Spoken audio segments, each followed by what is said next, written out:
great event. The first big decision we had to make was whether we start on Singapore time or Indian time. So we said Singapore time. So we're going to start on time, and because I want to give as much time as possible for the substantive discussions that we're going to have today. As all of you know,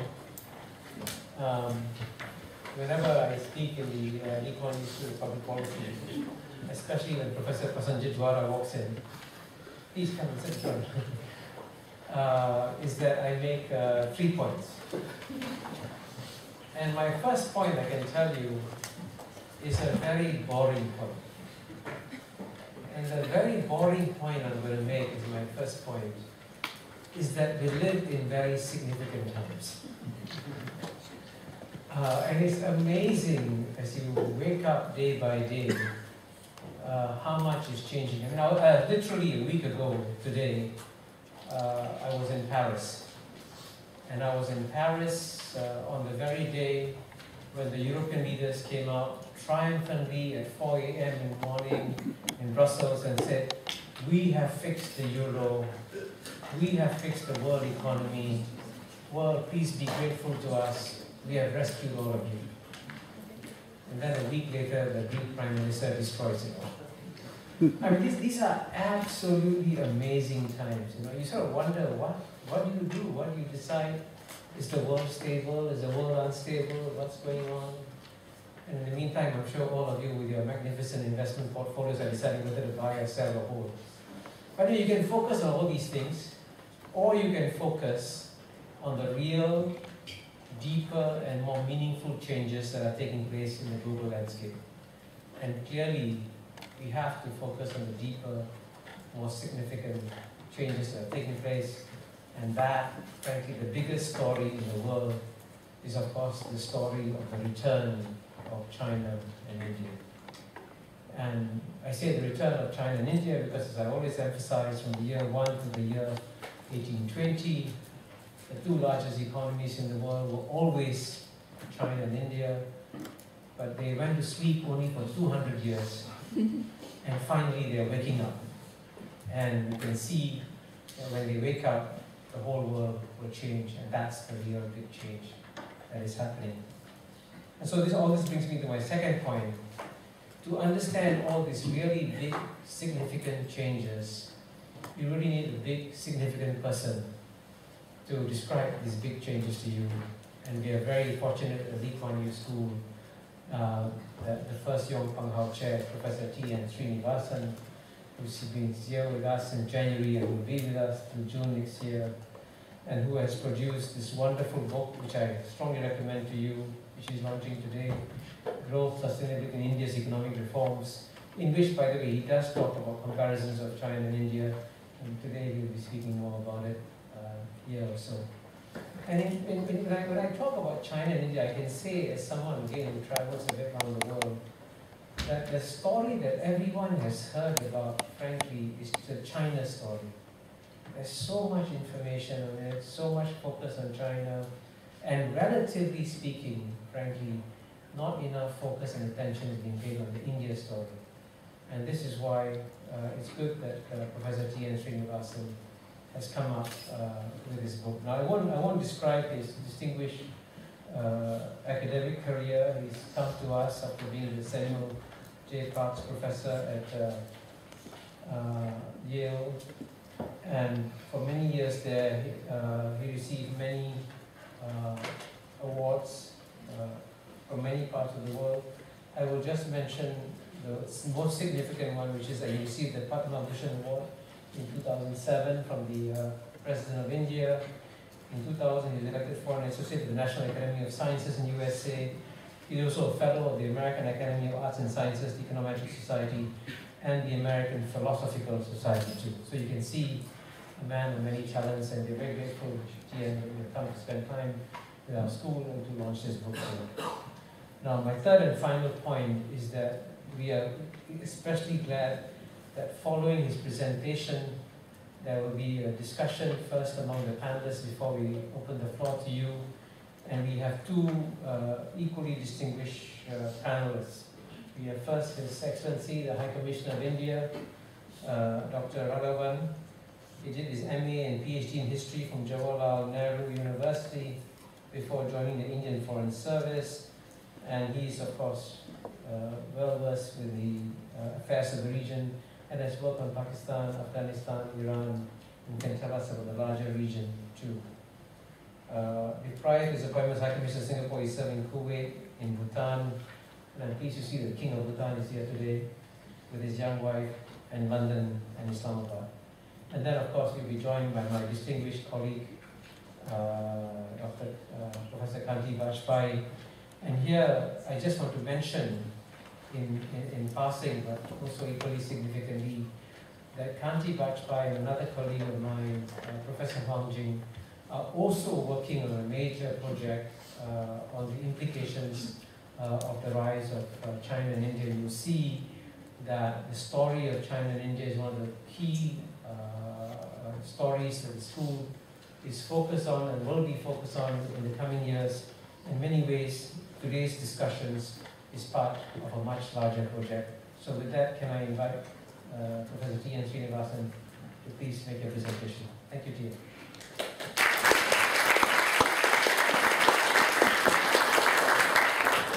Thank you very much, Dini Mabhuwani, for your great introduction. Ambassador, Dr. Vajpayee, and the distinguished audience. Now, just as the Dean said, paraphrasing Charles Dickens, this is the best of times, this is also the worst of times. And paraphrasing him one step further, instead of a tale of two cities, we are going to be talking about a tale of two countries. Now, for me, besides I came to economics after studying mathematics and statistics, so I'm more comfortable in presenting my story in numbers, much more than comfortable in describing it in words.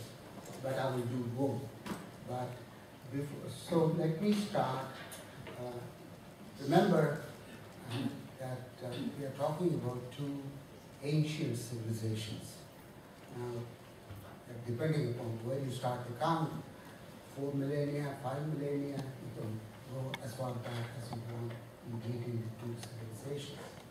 And remember also that their emergence into the global economy in the recent times is from 1980. And so 1980 to 2011, a flick of time, a moment of time in the long history of the two civilizations. You have to keep this in mind also. Now, I want to start with a historical perspective. These are data taken from, mostly from the late economic historian, Angus Madison. Now, he starts his story, in fact, from year 0. Now, I don't want to start it from year 0, I'm starting it from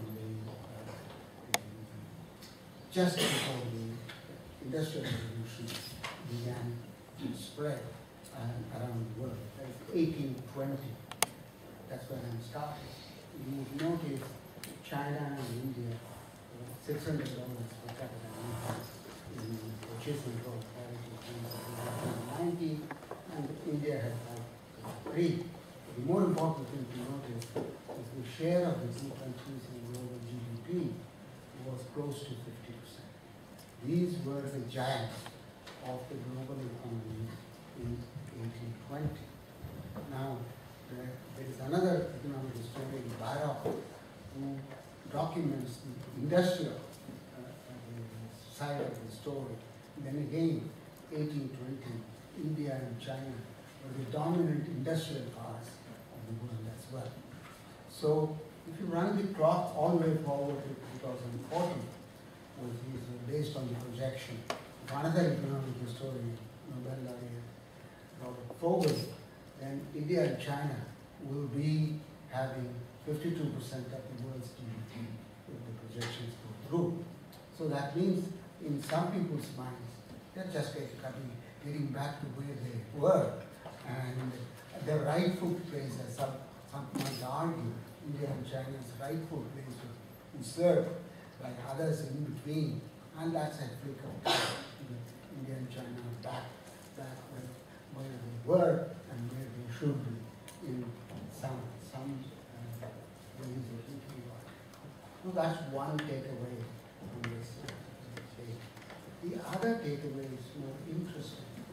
Now, 1870 to 1913 was the outbreak of the First World War.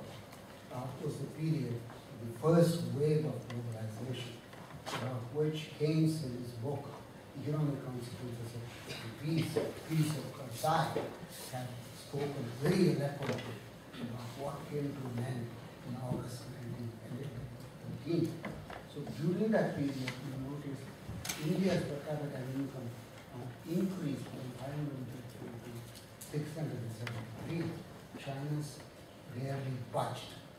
So this is again reflecting on a contemporary situation. That was a period India was under the British Crown had taken control over India in 1858 in Victoria, and the British were the pioneers in free trade. So India as a colony had free trade, and the British had provided a peaceful domestic economy with very few conflicts. In contrast with China, I don't need to explain to the audience here, but China went through several domestic conflicts during that period, including the Sino-Japanese War in the late 19th century. So, two takeaways from that. One, to be able to get ahead, you need, first of all, you shouldn't be insulated. You have to be open to the markets. That one takeaway lesson from India-China contacts. Second, you need a peaceful atmosphere at home to be able to exploit the advantages of the new language. So that's the takeaway lesson from that. Now, you run again to the interwar period of 1913 to 1950. As you all know, that was a disastrous period in many ways. The Great Depression, competitive evaluations, and competition, currency wars, the whole lot, ending with the Second World War in 1938. And so what that meant was both economies suffered, but India less so than China. So when you come to 1950, when they began the planned development, India had an advantage of about 40% in per capita income over China. So the entire Mao period from 1950 to 1978, 76 Mao died. China merely spent it in catching up with India's per capita income. It didn't gain anything relative to India. The gain that China had in terms of growth and per capita income is all after 1978. When Deng Xiaoping reformed the economy. That is one point. Second point is that the reforms of Deng Xiaoping, again, if you leave the components, opening to the rest of the world and providing a peaceful, relatively peaceful internal atmosphere for the Chinese economy to grow. So the openness, the globalization played a major role. First for India in the first wave of globalization, and for China in the second wave of globalization after reforms. So this is where the reforms came. India reformed its economy hesitantly in the 80s and from 1991 on systemically. So economic reforms matter, but economic reforms alone were not enough if the economies were insulated in the market. So that's the takeaway that I want you to take. Now quickly on the other things, let me say that China's, as I had already China's growth and the gain in per capita income is the post-Deng Xiaoping period. Now, if you go by both Madison for 2030 and Fogel, the expected, the two economies now have the prospect of becoming the dominant economies of the world in the next century, in the 21st century. Now, the focus of the book is the emergence and of the two and the future sustainability of the achievements that both have had since 1980. Now, you can't take it for granted that the achievements from 1980 to 2011 would be necessarily sustained. So the question, the first question that I want to ask is, was the emergence inevitable and could have been predicted? The first question. Second question, regardless of how the two emerged, would the emergence be sustainable? That's looking in the forward-looking question. The first was the backward-looking question. That was looking at the history. Was it inevitable?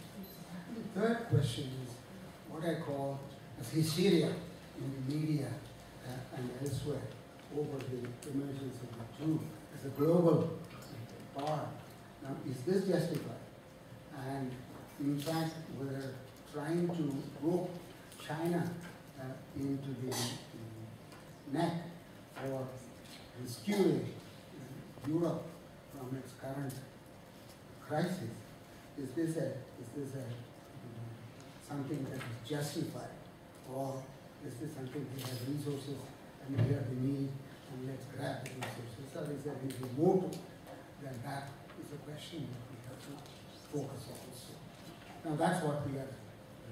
The book is trying to do. The short answer to the inevitability question is actually firm no. It was not inevitable that they opened up the economy and they emerged as they have emerged. Second, whether it is sustainable, it's a conditional yes. It's not an unconditional, firm yes. Because still, there are things to be done, and conditioned on those things being done, it is sustainable.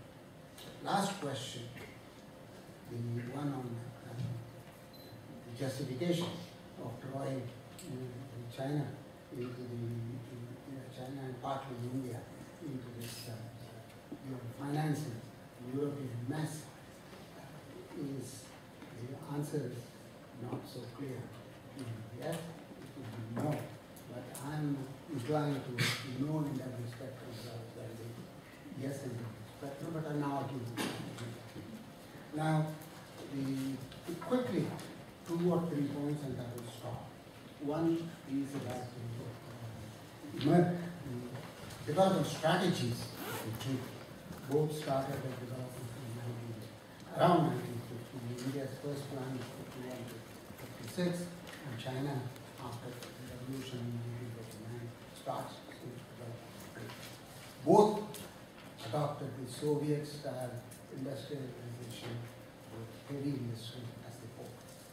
There is no difference between the two, except that in India, prior to independence, there has been long years of thinking about development and the fascination with the planning for development and the fascination with Soviet Union which successfully transformed its economy through planning was very much in the minds of the leaders that came to power after independence, particularly Prime Minister Nehru, who would be honored with the first statue in the museum next week here in Singapore. That he was a great admirer of the Soviet Union. And so, but it must be said, the businessmen and on the left side of the spectrum, the workers' organization, the labor union, were also in favor of land development. So there was a political consensus across the spectrum in favor of planning, in favor of state playing a major role, as India proposed to do at the time of independence. So this is a contrast with China. So you can't say, by going back to the Chinese history, there was an informed discussion about the alternatives, and that political consensus was in favor of Soviet style plan. So that's that apart. That is one story. Second, that's a commonality. The difference is with respect to agriculture. In China, they collectivized the whole agriculture. And that was to be reformed only after Deng Xiaoping came back to power. Now, India, interestingly enough, Nehru's planning committee prior to independence, their agriculture subcommittee wanted India to collectivize. Fortunately, after independence, the party and the government decided no collectivization, fortunately. So India has remained a private-owned and largely small farmer-owned agriculture since largely after independence, except for abolition of intermediate zoning. So this is the other major difference. So this had implications for sequencing reforms, etc. So the last point I want to point out is quickly, I will go to the two or three tables. One is, if you can get the table for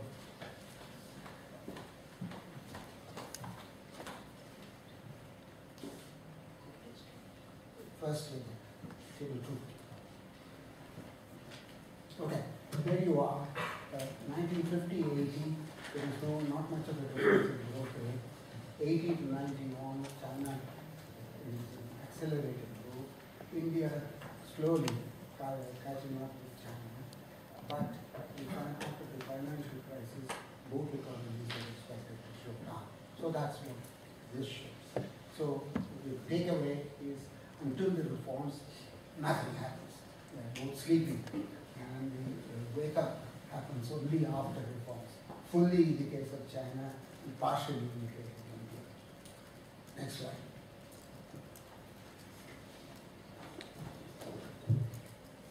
Okay. The poverty. India's objective has always been eradication of mass poverty. This goes back to the late 19th century of Dadabhai Naoroji's book on poverty and British rule in India. So, long time, the intrinsic objective of India's development has always been poverty eradication. And so, what happened to poverty does matter. And there again, you see the different statements. World Bank poverty line. There is a reduction in poverty, not before 1980. And again, the reduction in poverty is associated post-19 reforms and also post-19 growth. So without growth, substantial growth, poverty elimination could not have been, the poverty reduction could not have been achieved, and the growth would not have come about without reforms. So these are implications. And the other thing that I want you to note is the structure of expenditure. The household consumption is a major part in India. It is relatively small in China. And from the perspective of stimulus in response to crisis, having room, substantial room for increasing private consumption in China is important. India doesn't have as much room. But exports, China is far more dependent on exports than India. More interestingly, this is both economies finance their development through domestic resources. Foreign resources, all the time, played a very small part. India and China are more African countries or elsewhere who have to depend upon external sources for financing whatever development they do. So domestically, now, on the financial flows, India receives much less foreign direct investment, and it receives a significant portfolio of investment. The share in world trade, this is where major difference. If you take 2010, China's share of global exports is 10%. China is the world's largest exporter. India is the 20th largest exporter with a measly share of 1.4%. And financial services in India do, commercial services in India is much better. But that's, again, India's ambivalence about the opening that still remains, whereas China is completely convinced that the opening to the rest of the world is the way to go. And that you see here. Okay, so what are the future prospects? Now, both countries have, if they do what they need to do, they will. They have very good future. But what they need to do are two major things. One is in the labor reforms area. India hasn't done enough, very little, in reforming the draconian labor laws in India, whereas China has a similar hookah system of restrictions from moving world to be able to move from rural areas to urban areas. So this is a major reform needed. Financial sector reforms are also needed. So, conclusion. There are two main issues, three issues that I will raise. One is growing inequalities, regional, in both economies. Now, second is the power alignment. China not only has economic strength but also military strength. And China, from the security analysts in India, security analysts in general, everywhere are paranoids.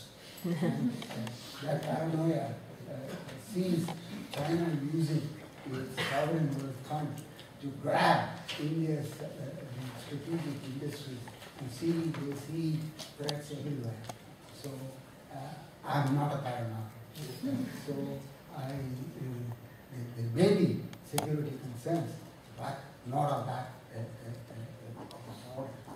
Now, the power notion, soft and hard power, is another distinction. That is the international trade analysts are fond of, but I will leave it at that. Now, the last is the major issue. Will China be able to transform its polity to a representative political system as it has successfully transformed its economy from a draconian, centrally planned system to a more market-oriented, rational decision-making system in the economic sphere? That is the trillion-dollar question. Now, if the answer is yes, the world is safe, and China is safe, and the prospects are good. If the answer is no, I don't know what will save us.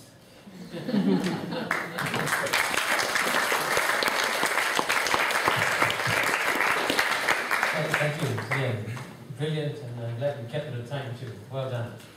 So now I'm going to turn to Dr. Raghavan to provide the first comment. You can either do it from here or from standing up, whatever makes you comfortable. And then we'll begin the panel discussion. Please. Dean, Professor Srinivasan, thank you very much for inviting me here today. Dear friend, very happy to be here amongst you. I must say, I admit this, I approached this with some trepidation because I thought I had come to discuss the book and I had mugged up some parts which I was going to come out with. But Professor Srinivasan has expanded the frame of the debate considerably, so I'll speak really extempore and respond to some of the issues which he has raised that I think we could have a useful discussion on. Firstly, I think it is inevitable that there is going to be a comparison between India and China. It is in the nature of discourse and analysis.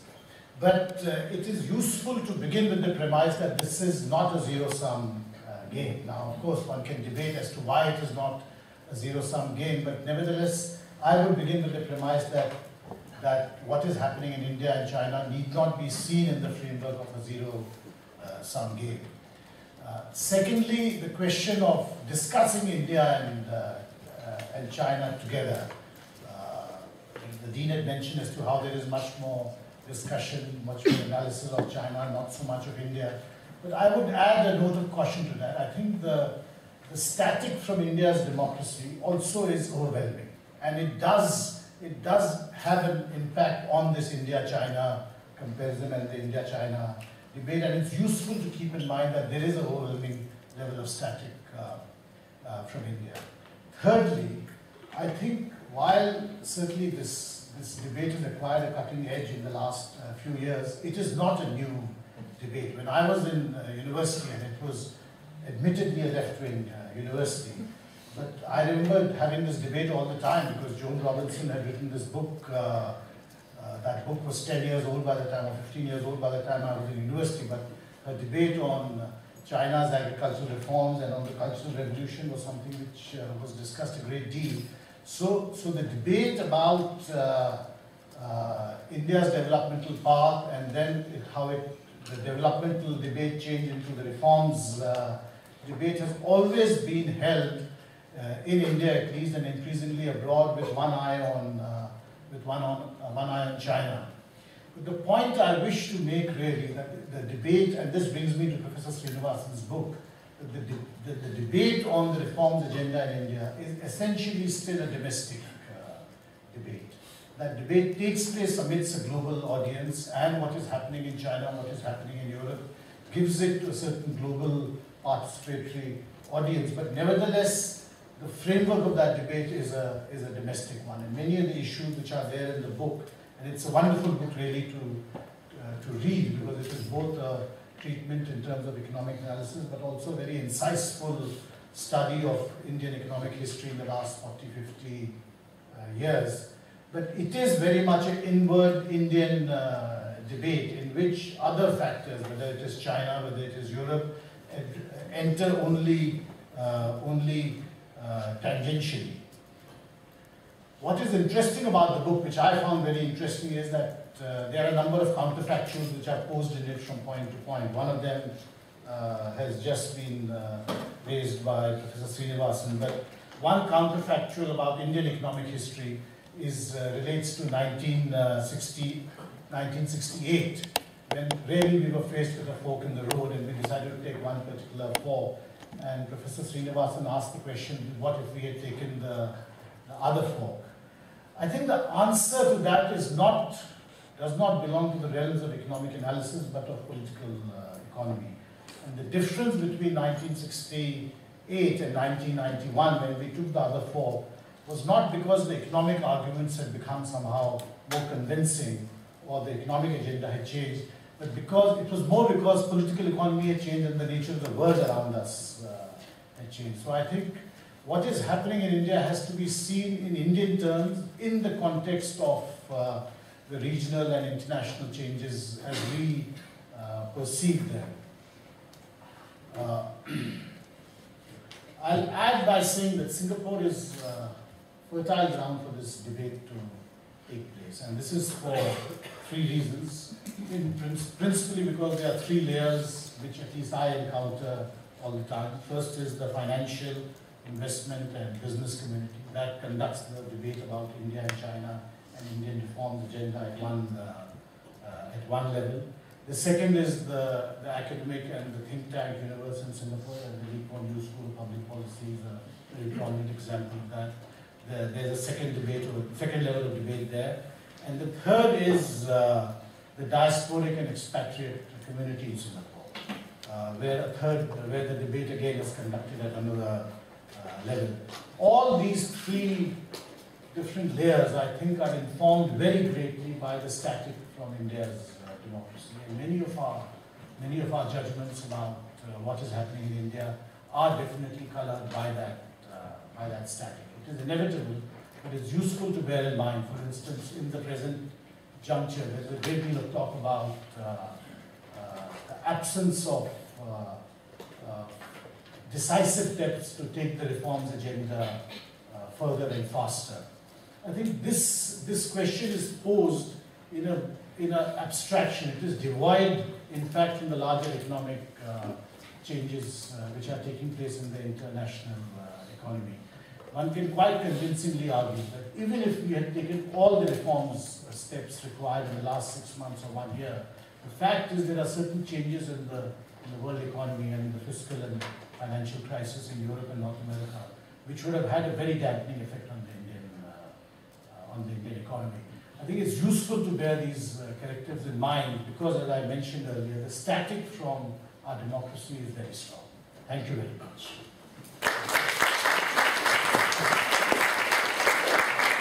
Thank you very much. Now we're going to begin initially the panel discussion, and then Ati, you want to say something, or you want to respond to my question and a difficult question? Yes. I'll take the easy way out and say something first. Okay. So,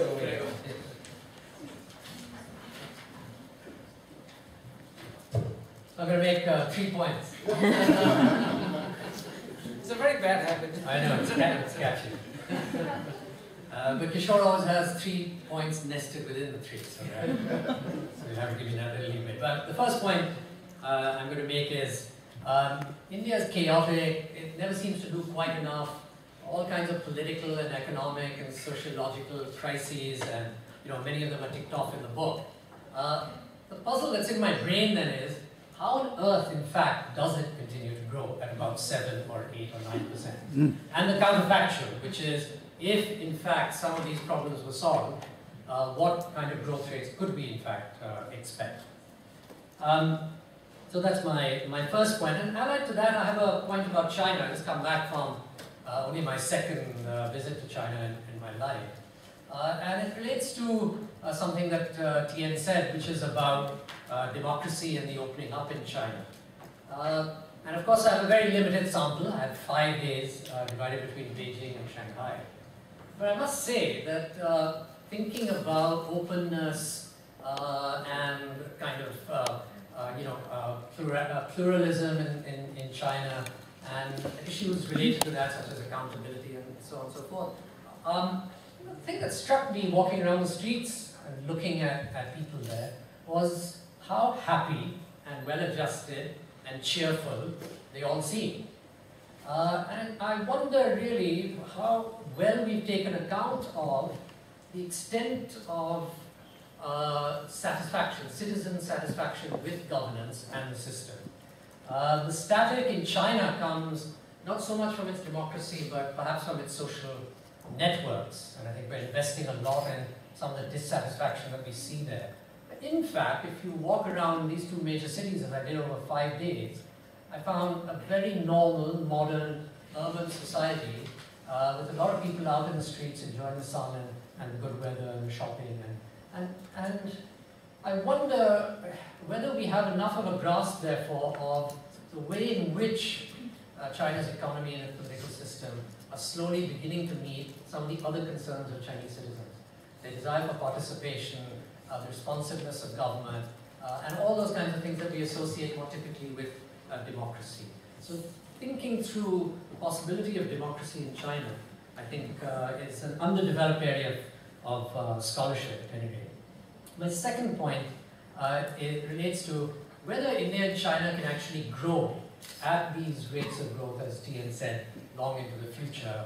Mahatma Gandhi once said, I think rather presciently, long time ago, that if India and China were to become industrial powers, then he felt so much the worse for the world.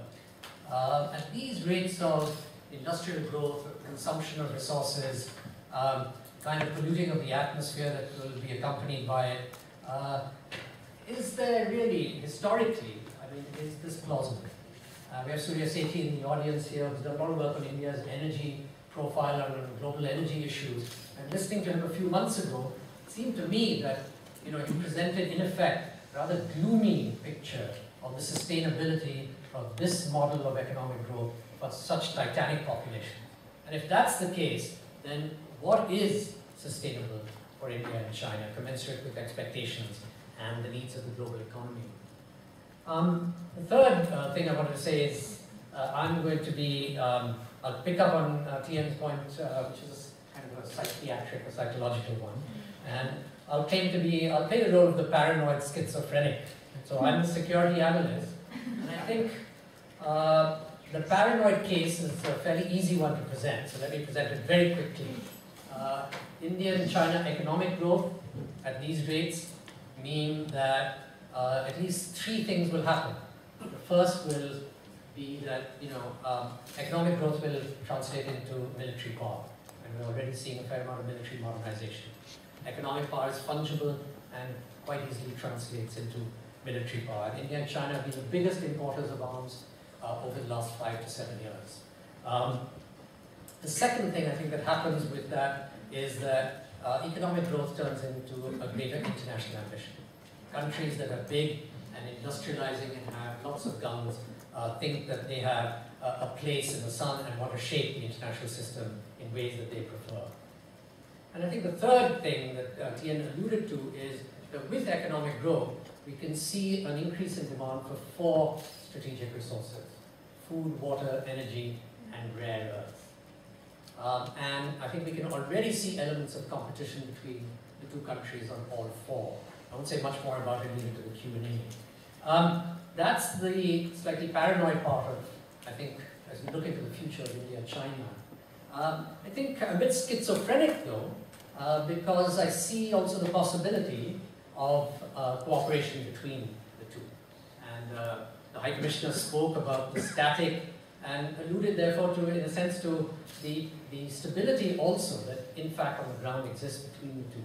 And if one looks at sort of 4 pillars of India-China interaction, I think that the two countries have evolved kind of diplomatic system that's holding them in good stead. So I think my paranoia is somewhat tempered by this more hopeful aspect of India-China relations. And these 4 pillars, just tick them off for you, 15 rounds of border negotiations without coming to a solution, but essentially arriving at a point which says, the border is not solvable, at least in this generation or perhaps even the next.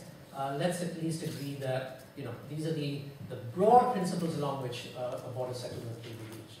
The second pillar is a whole raft of confidence-building measures going back to the early 1990s. And India and China have not had a serious military incident since 1986 as a result.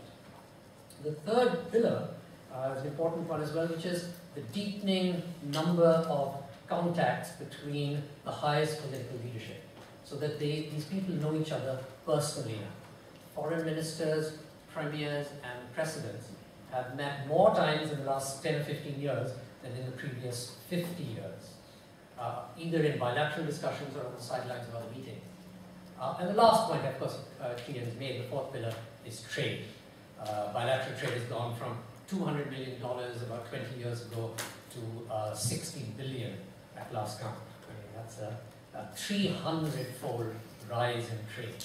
So it seems to me that although there's a potentially a meltdown possibility between India and China, there's also a diplomatic system of some intensity.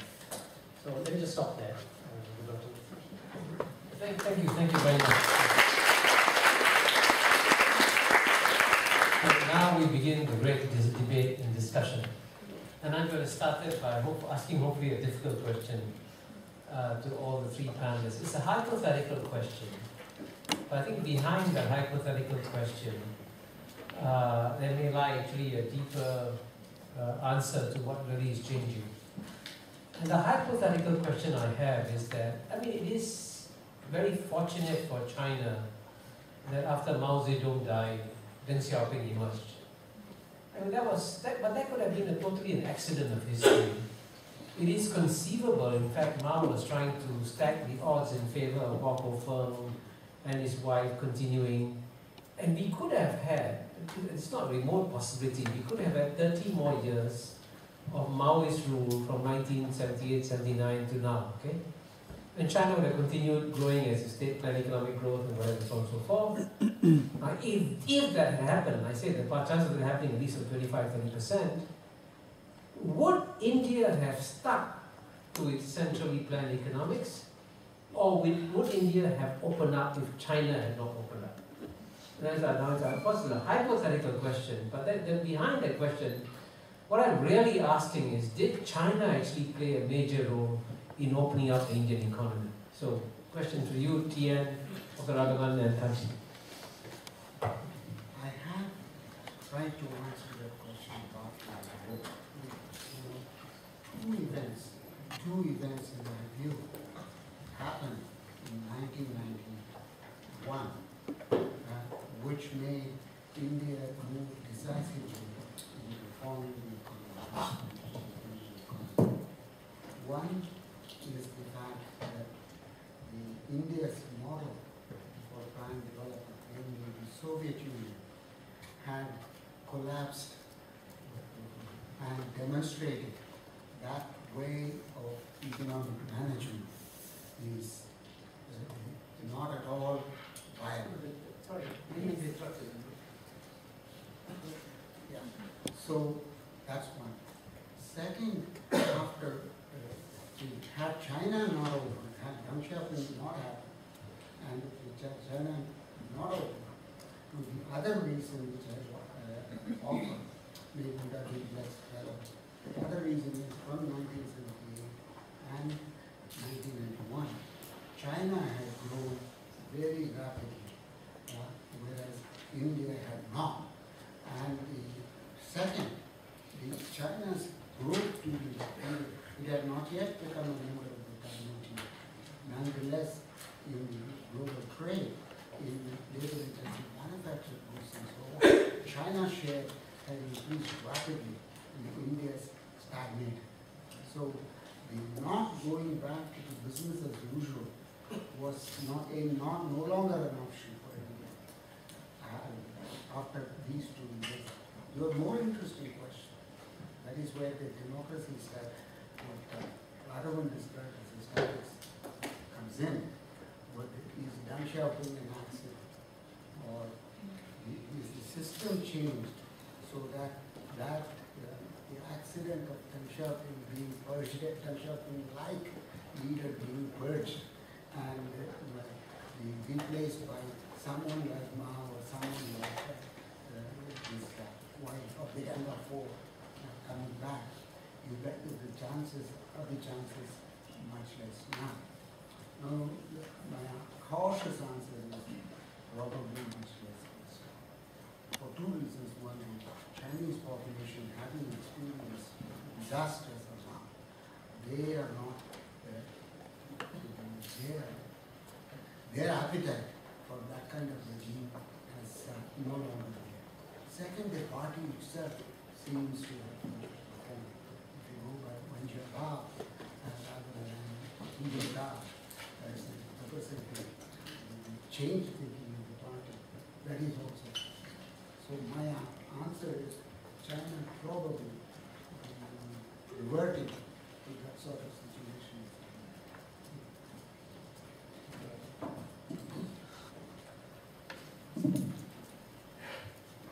I think what led to the initiation of the reform process was, as Professor Srinivasan said, was a balance of payments crisis.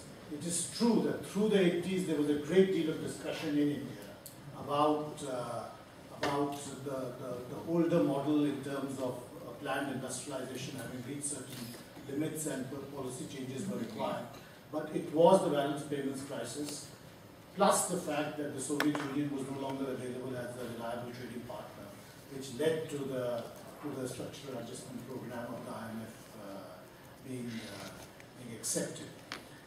There is in the book, I must say, there is a very suggestive paragraph about 1968 and 69, when perhaps a similar choice was before the government of India. And Professor Srinivasan hints at it, but doesn't really elaborate. Points out that the reason why that door was finally closed was because under US pressure, certain grants which were, and certain facilities which were due to come from the World Bank were suddenly shut off. And that led the Prime Minister to go back on certain commitments she had made then to the World Bank, and a particular route was taken. I think it's a useful point to bear in mind in answer to your question, that given if certain changes in certain political changes in the region, and and the US pressure really arose out of developments in Southeast Asia and the Vietnam situation. If those developments had not taken place, would we have begun the reforms process much earlier? I think it's a very, very useful question to ask.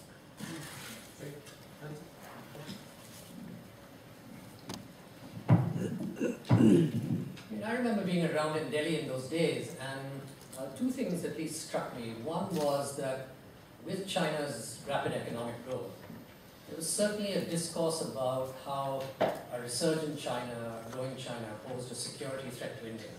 And in the long term, China pulled away economically, India would be in great difficulty. And we have to remember in the 1990s, India was not particularly close to the United States. The Soviet Union had collapsed. India hadn't tested its nuclear weapons either. The deterrent was not in place. India was under pressure in places like Kashmir and had growing difficulties with Pakistan. And the China factor, I think, was a further reminder that India was very vulnerable in terms of its security, and in particular in relation, of course, to its great northern neighbor. So I think to some extent, and I think if you read some of the speeches made at the time, including by economic planners, you'll see the shadow of China there in that sort of sense. A second thing I think that happened quite distinctly was that, and again, Tian's book refers to it, when India was thinking about reforms at various points, and the East Asian experience was pointed out earlier, Indian economic planners and so on tended to save the day for India by saying, well, India was exceptional. These small Southeast Asian countries and so on didn't, their reforms and their experiences didn't really apply to India. But then when China came along, and with a relatively closed system, grew so rapidly, I think that scale argument disappeared. I mean, after all, if the Chinese could do it in a system that wasn't even particularly transparent, and in a socio-economic and political environment that didn't seem to have some of the advantages India had initially, then what was India's excuse in terms of not opening up to the world, not liberalizing, not reforming? So I think the China image entered the argument there as well. In terms of future predictions about China and all of that, my own sense is that the real difficulty for China will come not so much from a popular upsurge, that is an upsurge from below. It'll be a kind of fractionating a set of conflicts arising out of troubles within the party, and the rise of perhaps of regional satraps or city bosses who see much bigger ambitions for themselves, ambitions that are frustrated. And so this leadership transition should be watched carefully, and should future ones. Because I think that's where the real trouble might actually occur in China. Great. Now the floor is open. Please ask difficult questions. We'll start with the ambassador first. The microphone is coming. Well, excellent presentation, excellent debate. Yes, essentially, I was wondering about India's future. In the following sense, India's economic model differs from the traditional Asian model, which always has been based or began through intensive labor manufacturing. In the case of India, more than 50% of its GDP is based on services. And within services, the traditional group has stagnated, whereas it's the high-end services group, that is the international tradable services, the one that is growing faster. On the other hand, you have a manufacturer that represents 27% of the GDP, and which is essentially intensive capital and not labor intensive. In other hands, there seems to be a gap between productivity, which is high, and job generation. How is India going to overcome the gap, the poverty gap? How is India going to attain development within such a gap? Question. Great question.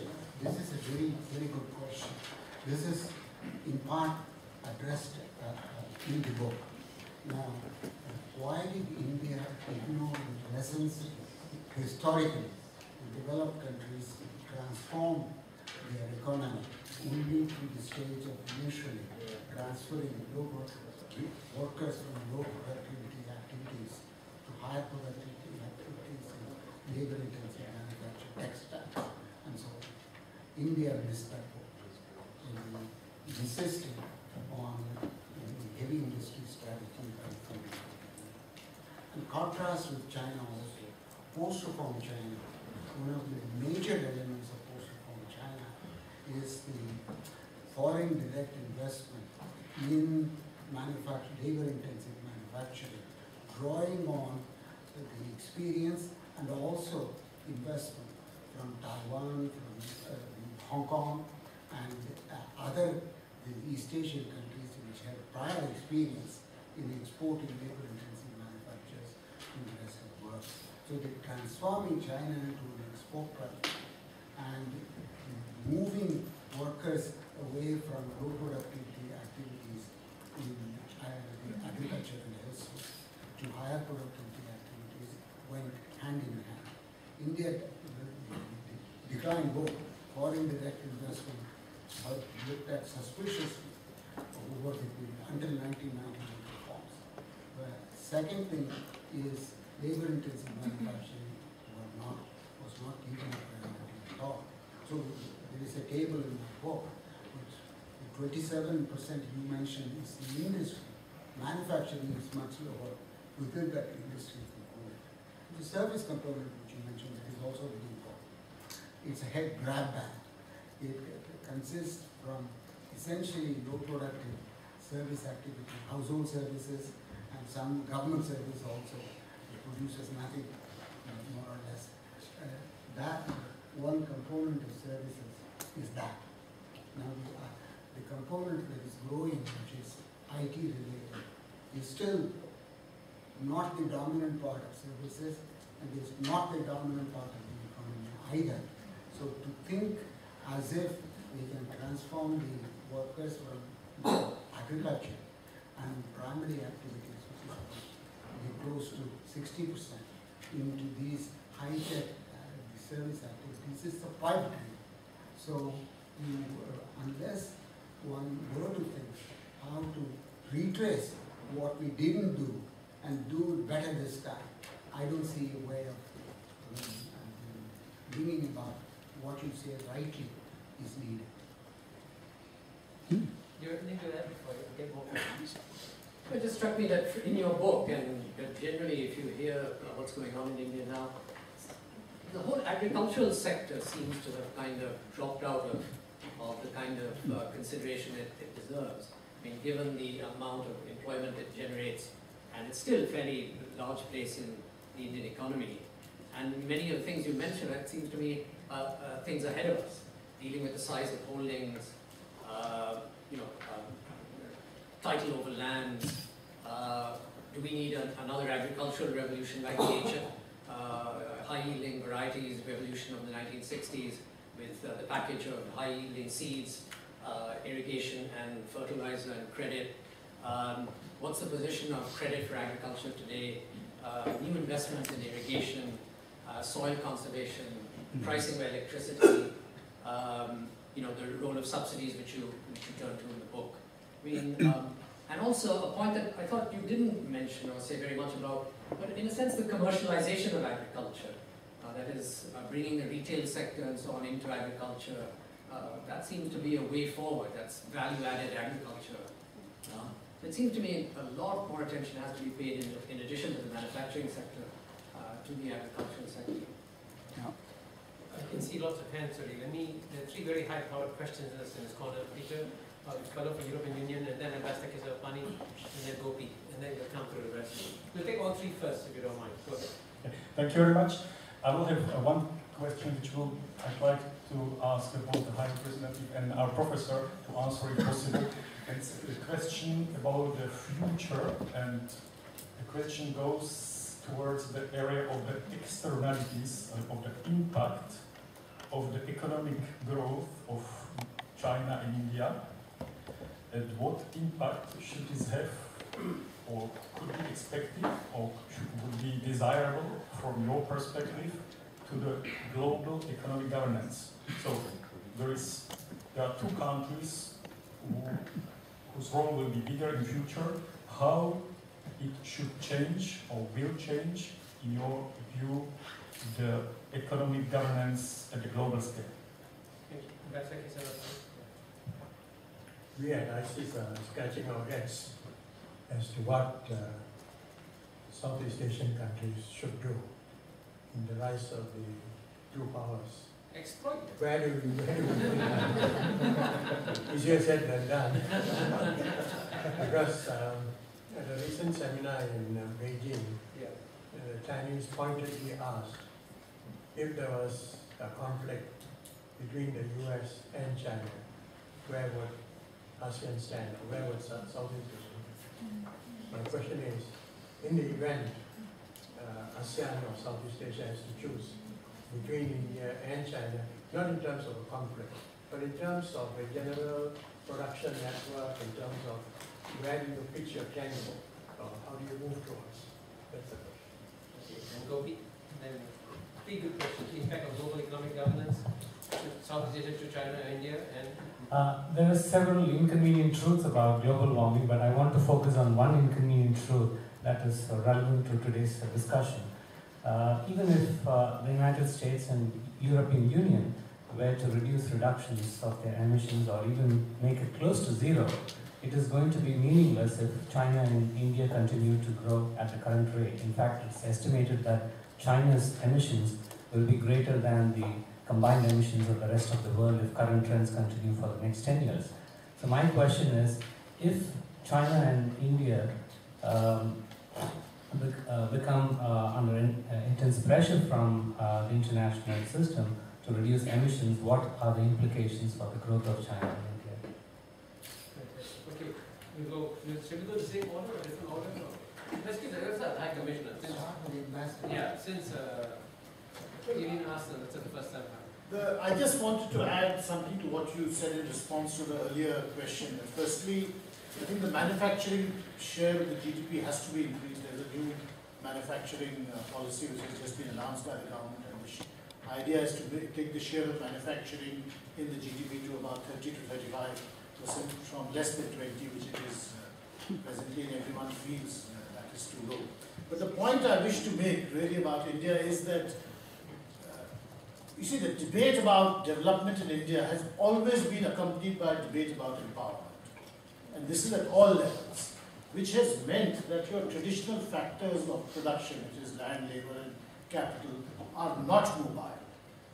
Every government has been constrained in terms of how do you shuffle these three factors around to get the economically most rational result, and every government has failed in it. One point which I'll refer to very quickly is the share of, for instance, foreign direct investment in India versus equity investment. And if you look at foreign direct investment in China, foreign direct investment in India is minuscule by any standards, not by in terms of comparison to China, but by any standard. I mean, I will share with you, for instance, Indian investment in Singapore is more than Singapore investment in India. And it has a lot to do with the fact that governments are constrained in terms of how to move the factors of production around, because it is not easy, because development has been accompanied by empowerment at every stage and at every layer. Labor reforms are a constraint, but nevertheless it is a reality. You cannot simply legislate away rights which already exist, and that applies increasingly to, for instance, areas such as forests, mines, etc., etc.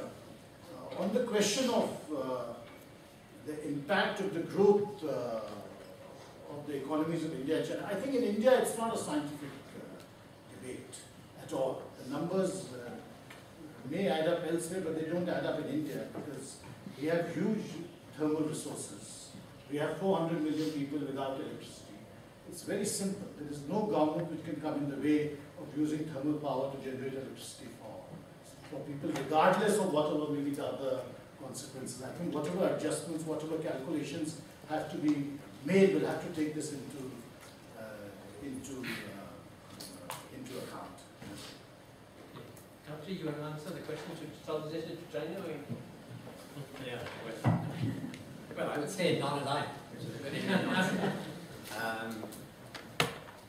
China obviously has huge attraction for Southeast Asia in terms of economic issues. But I think the flip side is that there are also geopolitical difficulties with China.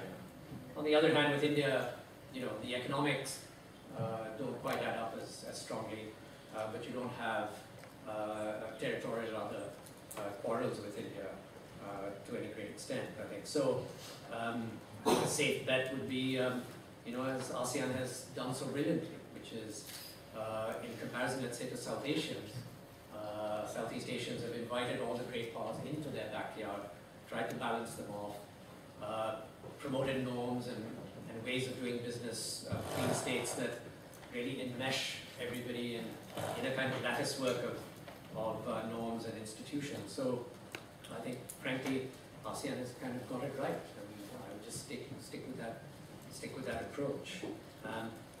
When I was in China recently, there were questions about India's growing involvement in Southeast Asia and East Asia. The Indian Navy has pushed up into the South China Sea. There was a recent problem apparently between an Indian naval ship and the Chinese hailing the ship down.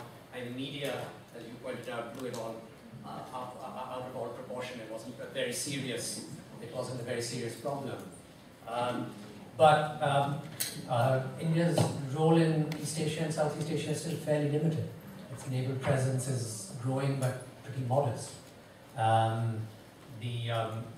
The long-term future is that India, I think, will continue to deepen its economic relationships and continue to engage in, the multilateral discourse that ASEAN has promoted here. So I don't see a real sharpening of the competition between India and China in this region. The social networks in China seem to kind of play it up as well. I think the region has a calmness about it and a very clear vision about how it can be handled. And that's the ASEAN way. I just want to say something on climate change. It seems to me that, in India in particular, we have to kind of wake up to the climate change issue more than we've done. South Asian countries, including Asia, are amongst the 12 most affected regions of the world in terms of climate change issues. And I think India has to push harder for some sort of a climate change agreement. And that it means including India in some forms of international, accountability on how we're going to deal with energy issues. And I think, the recent energy plan, again, Surya will tell us more, but that's a step in the right direction, trying to rationalize and plan for India's energy future is a very, very important thing, and it's probably come a little late, but better late than never. It seems to me that on the climate change issue, the one hopeful sign is that in relation to China, India is probably somewhat, its per capita use is less, it's more efficient in its use of energy. This may change with huge Chinese investments. But my general sense is that India is not being activist enough, and it will have to be far more creative about its stand on climate change. Willy-nilly, our use of energies is going to grow. We're going to foul the atmosphere a lot more. Whatever the other countries may or may not do, India's got to, I think, it's politically not sellable to the major industrial countries to say that, India cannot do very much until everybody else does something very significant. Populations there, politicians there, simply cannot sell a climate change agreement. So in as much as we say in India, we have a political problem, well, so does the West. They have got hooked on a certain kind of lifestyle, and it's not easy for them to get rid of that lifestyle. And the impact on the global economy of changes in energy use and consumption and so on will also be quite severe. So I think India has to figure the politics of the Western countries into its calculations about its long-term stand on the climate change issue. On global governance, the only thing that strikes me about India and China is that for all the talk of India and China rising, I can't think of a very serious initiative taken either by India or China on the global stage in recent memory. On the global economic governance, I think very little, except to say this, that to say that it is not just enough India and China wanting to have a greater say in terms of voice in global governance. Now, if the voice is used for propagating some ideas which will take the global economy, global society, global economy, global polity forward, then having a greater voice would help global governance.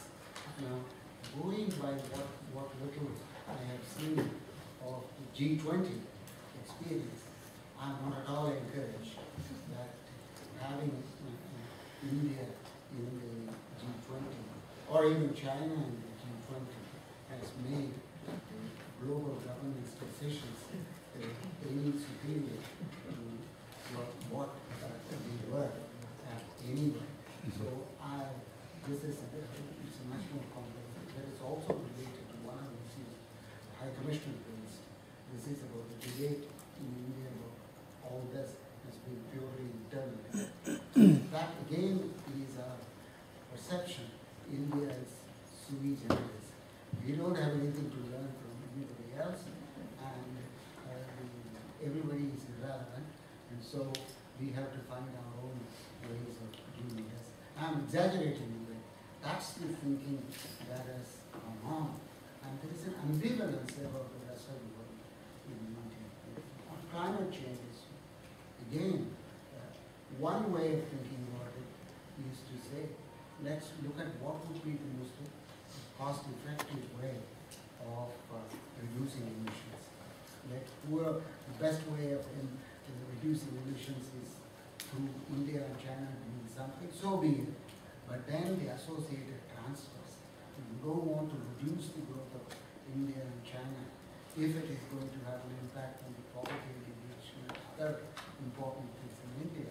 And so if the world is serious about doing the thing globally in a cooperative and sensitive way, then without a transfer and a technology transfer and a resource transfer going along with it, all this is a fight. Give me a quick thing. Does it mean that there have to be another form of foreign aid? Will technology transfer means another form of foreign aid? Whether you call it foreign aid or not is not specifically important. What is important is what is the substantive transfer. Because the technology that is going to reduce the emissions, even though it is costly, our transfer would take care of the cost element. That's what. Next question. Okay, let me go to the back there. These three questions at the back. Okay, 1 to 3. If you don't mind, identify yourselves. Yeah, I'm Ronald Sen. I'm with ISAS next door. A question for Professor Srinivasan. You mentioned that you're not paranoid about India-China relations, but it seems to me that there's a deep sense of incomprehension, even suspicion, or at least on the Indian side, both at the government levels and at the level of the person on the street about China. There is that sense of envy, of course, in the sort of the common man about China's infrastructure, etc. And this is driven to some extent by the very powerful media in India, both the newspapers and the 70-odd television channels. Kanti briefly mentioned the role of the media, and even today's headlines in India's largest selling newspaper is India is apparently going to raise something like 90,000 troops to sort of patrol the patrol the China border. So what's your reaction to that? Okay, next question. Actually, you're here, please identify. Right, I'm John Harris. I'm also from ISAS. I'd really just like to ask Professor Srinivasan if he could elaborate a little bit on the first of these conclusions, and particularly with regards to India, referring to rising inequalities, individual and regional. Not quite clear to what extent this you feel is a matter for concern. If it is a matter for concern, what do you think should be done about it? Okay, last question, gentleman standing up there. Can you introduce yourself? Hi, my name is Andrew Barrows. I'm a Rotary Ambassadorial Scholar from the United States. I'm here studying at the NUS Mandarin. My question was with regards to the economic crisis. The lowered decline of, let's say, Europe and United States and the upward rise of Asia, predominantly China. How does India view the regulatory and governmental process of all of those countries, and what do they want to learn and mimic to either not go through this process as maybe US and Europe has and learn from their mistakes, and also maybe not do some of the things that China's done to get where they have and to do it better? Thank you. Gian, you answer the first two questions, and then I'll pass the third question to you. Very good. On the first question, first of all, when you mentioned the largest circulating newspaper or the television media, the reach of those two in terms of the population of India, large population of India, still limited. Second, their perceptions are largely driven by partly by the bureaucracy, its perception, and partly by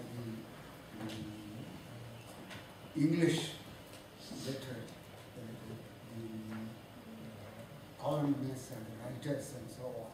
Their the propagation of their own basically closed circle, which is regurgitating ideas among themselves, the same ideas, still old ideas. And so I'm not persuaded that there is a well understood, deeper perception of China as a threat in the masses of India by any means. You may be right, but there is no evidence, whatever, for that. So I will leave that aside. Now, where unfortunately they are also not influential in making the policy changes. So what you have to address is why are the media and or the paranoid perception of security threats rather than Kanti Vajpayee's more rational schizophrenia other than perception is the question to me. I don't understand that. This is where I don't believe your characterization fits the reality of India. On the second question, on inequalities. Now, India, the evidence of increase in inequalities, I'm not talking about the level of inequality. The level of inequality is very clear that there is a substantial difference between the very poor India and very rich India. That's not the issue. Has the inequality been increasing there and significantly? There the statistical evidence for that doesn't bear that out. So that's one point. Second is my concern more is about the political response. The way it seems to me, at least in the Chinese situation, what is being seen, it's not inequality per se that drives people's emotions. It is whether the inequality, the rich have achieved that position through unfair means or fair or foul means. Fairness is the one that concerns individuals and not inequality per se. And there seems to be a difference between what is happening in China and what is happening in India. There is no evidence India's system is become more unfair than it was before. Whereas China's system, you could argue that the current system is more unfair for the poor compared to the system that it replaced. Okay, negative and positive lessons for India, from USA, Europe, China. I think on the question of regulatory mechanisms, Professor Srinivasan's book really is a very, very interesting read, especially the second half of it, because he goes into this question at great length. And in the afterward, there are comments by 4 or 5 regulators and policy makers precisely with the question of what is the balance which a regulator has to reach in India. And in fact, one of them points out that they have no real models because neither the US model nor the UK model really applies to India, and this is an ongoing debate. My own feeling is that the fiscal crisis from 2008 onwards has strengthened the mood of caution in India, and perhaps on opening up, and on deepening the financial sector reforms, and has strengthened the hands of those who feel that it is not in our interest to open up very rapidly, and it is best to be as cautious and slow as possible. Yeah, I have to say that, if you go back to the coming to power of the UPA government, that's 2004, one of the lessons they drew was that the BJP-led NDA government lost power because that government, hadn't paid enough attention to issues such as inequality and the effects of liberalization and all of that. The NDA government had the slogan "India Rising," and India Shining, and they lost the election. And the UPA came in. I think already before 2008, the UPA government began to enact a series of legislative kind of bills that was far more attentive to equity issues, to social security issues, whether it was NREGA, the cess on education, the right to free and compulsory education, etc., etc. So I think some caution was already in motion, and some attention to equity and justice issues was already around.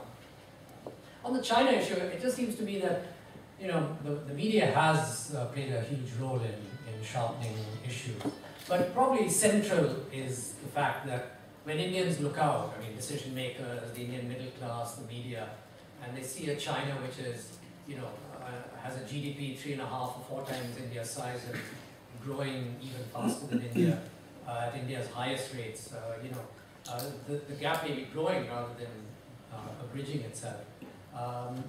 And keeping in mind the loss of 1962 and all that, which, I think we can't downplay that feeling. And I somewhat disagree with you there. I think kind of vague memory of 1962 is out there. It may not be there in all the masses of India, but it's there quite deeply, and so that does, I think, tell us something about. There's a lot of misinformation as well. We talk about Chinese troop incursions into India. I think it's very clear that the Indian troop incursions into across the line of control into what is a Chinese-controlled territory as well. But that's usually not reported by the Indian media. So there are bureaucracies with selective leaks to the media playing their own game. I think we should watch out for the rise of a kind of military-industrial complex in India, which has its own agenda in relation to defense and security. And they will perhaps have greater power in the future. And it's in their interest to I think, to roil up the India-China issue to a certain extent. We have only 5 minutes left. We have time for one last brilliant question by Arun Mahinda. Okay, I want to return to the $1 trillion question by Professor Srinivasan. Whether will China successfully transition to a participatory democracy? And I get a sense that most Indians would like China to go through that transition. But what if China continues as an authoritarian state, as an authoritarian market state? Will that really bother? Can there not be continued growth and peace? Thank you. I look at it from 2 perspectives. One perspective within China. Now, can China sustain an authoritarian but market economy for very long? Because if Chinese people become richer, and they are becoming richer, their expectations go beyond the usual kind of bread and butter issues to wanting freedom, to wanting participation, and so on. Whether that dimension can be contained without it breaking out into a violent form, and you are having to use the people's army to suppress it. Remember, Deng Xiaoping was no slouch in using people's army. Indeed, he used it in Tiananmen Square. So let's not kid ourselves about it. Having a leadership that is interested in market economy doesn't mean that leadership would not resort to oppression if it thought the system is there. So that's the internal perspective that is. The external perspective, if China, nothing else happens, the internal threat is not there. But if China continues to grow, sustained growth of 10%, naturally the kind of forecast forward that others are making, it will be the global political economic adjustment to a power that is economically that strong has to take place. So that's the external dimension. But I was more worried about the internal dimension. No, I was just wondering, I thought perhaps you were pointing to the fact that if China as an authoritarian power continued to grow this way, that in fact its soft power, the so-called Beijing consensus, would become more and more attractive to others, and whether that would impact on India. I mean, it does seem to me there's a certain kind of attraction to the Chinese model that is growing. People looking at an authoritarian system which is not totalitarian, it doesn't dominate every aspect of life, it allows you a certain space. And I was talking about my experience in Beijing and Shanghai. And that seems to deliver, economic growth, lift millions out of poverty, improve urban and rural infrastructure, etc., etc. If, as you say, Fogel is proved correct, and China has 40% of world GDP, surely our thinking about governance models and ways of life and what are the best political values may begin to change. I think there's already some rethinking in countries outside, particularly in the West, about what are the lessons to be drawn from China and in relation to a governing structure that seems very agile in terms, particularly of international issues, that seems very decisive, that seems to have fairly young leadership, that looks vigorous and all of that. I think there are some attractions there. Whether that would have an impact on India, where our leadership, the average age of the cabinet is maybe 65, 70 years old, and we don't give that impression of decisiveness.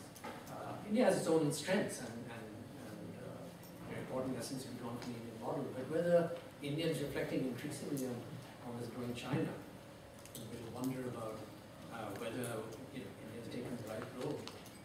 That feeling may grow. Okay, our time is now 5:30. Let me make 3 quick points. From the least important to the most important. The least important point is that there's a wonderful reception waiting for you in the Wee Tiong Ham lobby. Hopefully there'll be some good food and good wine waiting for you down there. So please don't forget to walk across the wet grass or walk around the quadrangle and go to the lobby. That should be the first one. This is the least important point.